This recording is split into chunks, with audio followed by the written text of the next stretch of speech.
தென் தமிழகத்தில் வெளுத்து வாங்கிய கனமழையால் பல்வேறு பகுதிகள் பாதிக்கப்பட்டுள்ளன. அங்கு வசிக்கும் மக்களின் மனநிலை என்ன விளக்குகிறது இந்த செய்தி தொகுப்பு.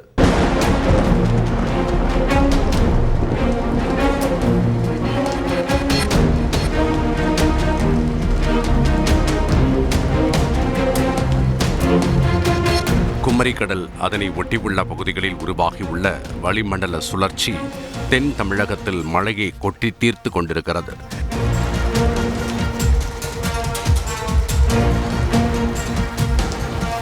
முதலில் கனமழையாக துவங்கி மிக கனமழையாக மாறி தற்போது பாதிப்புகள் எக்கச்சக்கமாகி உள்ளது.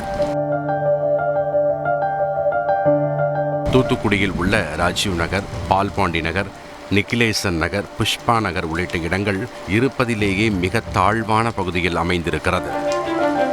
நகரத்தின் பல இடங்களில் பெருக்கெடுத்த வெள்ள நீரானது இந்த பகுதிகளில் உள்ள வீடுகளில் புகுந்துவிட்டது. எங்கு பார்த்தாலும் தண்ணீர் மயம் என்ற நிலையில் வேறு வழியில்லாமல் நிவாரண முகாம்களில் தஞ்சமடைந்துள்ளனர் இப்பகுதி மக்கள். கன்னியாகுமரியில் 48 மணி நேரத்துக்கும் மேலாக தொடர் கனமழை பெய்து கொண்டிருக்கிறது. இங்கிருக்கும் தோவாலை பகுதியில் உள்ள ஓடையை கண்டும் காணாமல் விட்டதாக குற்றச்சாட்டு எழுந்துள்ளது. எப்போ வந்தாலும் அண்ணனாரில் எங்கள் தெரு அண்ணனார் முதல் தெரு தான் பாதிக்குது. நாங்கள் எவ்வளவோ இது பண்ணியாச்சு. ஆனால் எப்போ நாங்கள் பிள்ளைகளை வச்சுட்டு இது 2வது தடவை நாங்கள் வெளியே இருக்கோம். வீடை வச்சுக்கிட்டு இப்படி தெரு வந்து நேமாட்டு நாங்கள் நிற்கும். எப்பவும் அண்ணனார் எங்களுக்கு தான் பாதிக்கும்.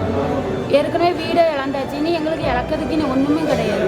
ஓடையை ஒட்டியுள்ள அண்ணா நகர் பகுதி எப்பொழுது மழை வந்தாலும் பாதிப்புக்கு உள்ளாகும் பகுதியாக உள்ளது. சுமார் 70 குடும்பங்கள் இப்பகுதியில் வசித்து வந்த நிலையில் அத்தனை வீடுகளிலும் தண்ணீர் புகுந்து இழப்பை ஏற்படுத்தியுள்ளது.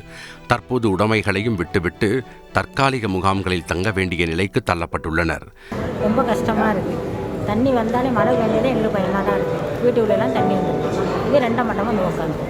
இதேபோல சகாய நகர் ஊராட்சிக்குட்பட்ட சண்முகபுரத்திற்கு அருகில் உள்ள குளம் நிரம்பி சாலையில் வெள்ளம் பெருக்கெடுத்து தீவு போல காட்சியளிக்கிறது. 50க்கும் மேற்பட்ட வீடுகள் இங்குள்ள நிலையில் கடந்த முறை போல இந்த முறையும் வீடுகளுக்குள் தண்ணீர் புகுந்து விடுமோ என்ற அச்சத்தில் பொதுமக்கள் உள்ளனர்.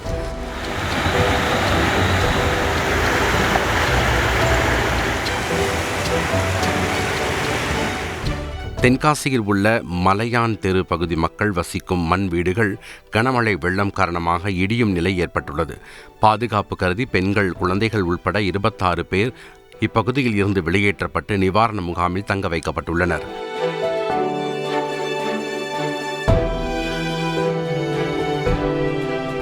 ஓடைகள், குளங்கள் சரியான நேரத்தில் தூர்வாரப்பட்டு கரைகள் உயர்த்தப்பட்டிருந்தால் தற்போது எந்த பாதிப்பும் ஏற்பட்டிருக்காது என இப்பகுதி மக்கள் தங்கள் ஆற்றாமையை வெளிப்படுத்தியுள்ளனர்.